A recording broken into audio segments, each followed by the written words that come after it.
Hello ho mga kamagbubukid, kami po ay ready na para sa isang gawad parangal ng isang barangay. Inimbitahan po dyan si Mother Dear dahil sa kanyang paglilingkod sa mahabang panahon sa barangay Pinagsabangan 2. Kanila pong barangay night. Yan, kami po ay nag-take to dyan. Nakapunta na po kami ng mas maaga pero wala pa pong tao kaya kami umuwi uli. Tapos nung padalawang balik po namin ay brand out naman. Kaya nag-start po ang ay mga 8:45 na dahil kinasa pa po ang kanilang generator. Yan po sa venue namin pupunta. Nung umalis kami sa bahay ay may power pa po. Pero nang dating namin dyan ay walang power ang kanilang venue. Dahil kinakasa pa nga po ang kanilang generator ay medyo inabot na rin ng mga 8:45. Brown out ang venue. At nag-start na nga po kahit wala pang power, generator nang ginamit. Yan po ang aming kasamang mother. Siya po ay pinaupo sa may bandang gitna at naka-wheelchair na lang po siya. Hindi ko na siya pinalakad kahit kaya pa naman. Para mas mabilis po ay sa wheelchair na lang. Sabi po ng kanilang konsehala at ng SEC ay sa gitna na daw po paupuin. At isasabit sa kanya ang yung kwintas, parang basta kwintas sa mga guests. Yan, sinabit na nga po. At ang iba pong nakakilala dyan ay tuwang-tuwa kay Mother Dear dahil siya po ay 88 years old as of now. Sabi po sa kanya ay salamat daw naman nakarating sa venue pero mukhang maiinip ho dahil ang sabi ho sa akin panay ho ang bulong ay oras pa mag-uumpisa. Kanya-kanya nga hong daisan dyan ang kanyang mga kakilalang mga taga Pinagsabangan 2, kanya-kanya hong batian. Ang bulong ho sa akin ay anong oras pa daw mag-uumpisa ay 9:00 na. Sabi ko malapit na, iniintay lang ang kapitan. Dahil wala nga po dyan ang aking mga tiyuhin, kaya ho ang award na plakin ay binigay ho sa kanilang gawad ng pagkilala ay ako na rin ho ang umakyat sa stage at kumuha.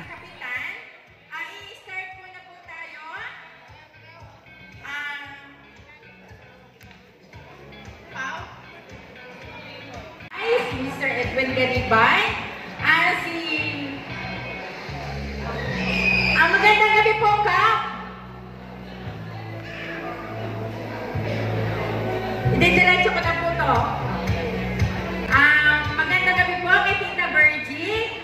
Nagandang blooming po sa kayo ngayong ang gabi nito. At sa inyo pong mga kapatid, kay Tita Gloria na wala po sa araw na ito, kay Tita Bilen.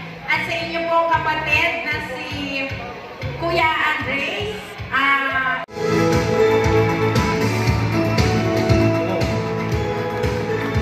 Hello, pasensya na po kayo may karamdaman ngayon.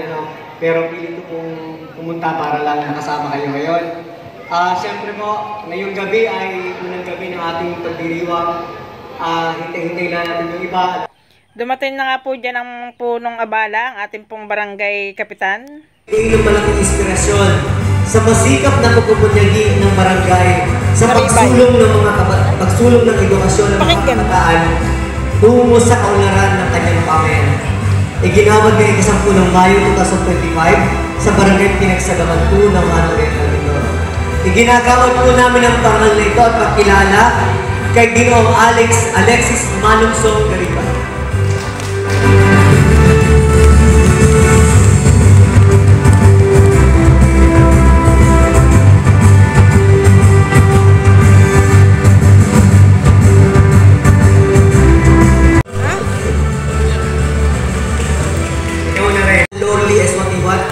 SB Member, Chairman Committee on Tourism, Culture and Arts, Celebrations and Events. At ang inyong pong lingkod, Kap Ogie, Punong Barangay.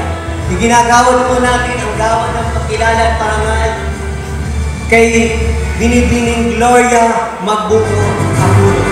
Dahil wala nga po dyan si Binibining Gloria M. Capuno, kaya ako na rin hong kumuha ng kanyang gawad parangal pagkilala. 103rd founding anniversary sa team The Journey Beyond Progress ay ginagawad kay dahilan sa kanyang hindi matatawarang kontribusyon at malaking ambag sa pagtatayo ng bagong gusali ng daycare center sa barangay Pinagsabangan 2 ng Oriental Mindoro. Ang buong puso niyang pakipagtulungan sa pagkakaloob ng lupang tatayuan ng bagong daycare. Sa isang simpleng programa ay pakita niyo po yung mga tumulong tumulong sa atin. Ito ay tumulong na hindi po pinansyal, kundi suportang programa na magbibigay ng isang malaking magandang kinabukasan sa ating barangay. Kung bibigyan natin po ng parangal yung iba, napakarami pong pwedeng bigyan. Sayang naman po yung preparation natin. At sa isang simple yung programa po ito ay tayo ay makapagpasaya at maging masaya na po.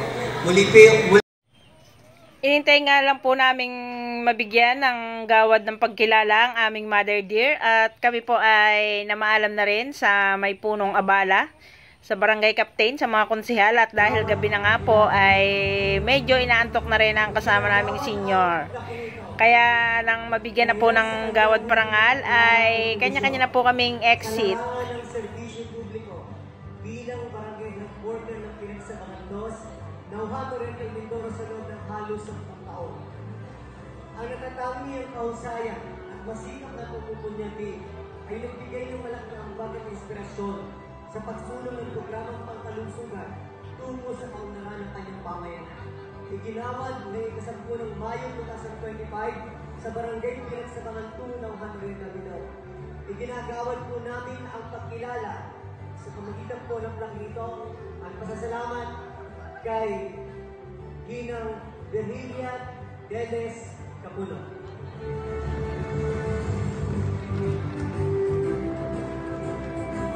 Thank you so much po sa pamunuan ng Sangguniang Barangay, lalong higit sa kanilang kapitan, si Cap OG.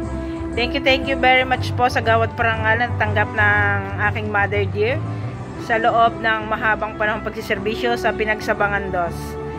Thank you guys, thank you for watching. Ayan nga po at hindi na maiinip at sabi ay uuwi na alas 9 na daw, siguro inaantok na ang senior. Thank you so much Konsehala and Cap OG. Thank you very much po at kami nga ho ay i-exit na dyan at inintay ko lang pong tumugtog ng isang tugtog ang live band, ang kanilang bisita, ang Dalicor Band. Kung taga saan po yan ay hindi ko rin po alam. Thank you so much. Enjoy po kayong lahat ng Barangay Night. Thank you. God bless.